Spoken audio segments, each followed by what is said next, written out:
దానియేలు గ్రంథము 1వ అధ్యాయము 9వ వచనంలో మనం చూసినట్లయితే పిల్లరా, షడ్రకు మేషకు అబేద్నెగోలు దానియేలు ప్రవాసంలో ఉన్నారు బబులోను దేశంలో. అయితే అక్కడ రాజు ఒక మాట చెప్తున్నాడు. ఆ మాట ఏమిటి అంటే,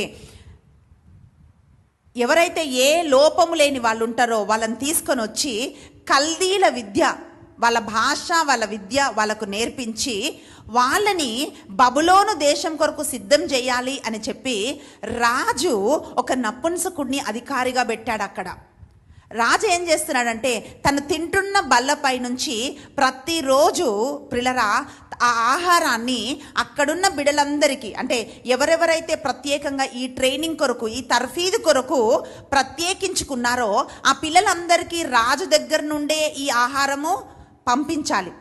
అయితే అక్కడున్న 4 స్నేహితులు దానియేలు, షడ్రకు, మేషకు, అబేద్నెగోలు ఏం చెప్తున్నారంటే, ఆ నపుంసకుడు అధికారితో అంటున్నాడు, అయ్యా మేము అపవిత్రమైన భోజనం మేము తినము, నిజమైన దేవుణ్ణి మేము ఆరాధిస్తున్న వాళ్ళం కనుక మాకు కొంచెం సమయం ఇవ్వు, ఈ భోజనం మాకొద్దు అని చెప్తుంటున్నప్పుడు వాక్యం ఏం పలుకుతుందంటే, దేవుడు ఆ నపుంసకుడి అధికారికి ఈ 4 స్నేహితుల మీద దయను కలగజేశాడు. ఆయన వారికి అవకాశం ఇచ్చాడు.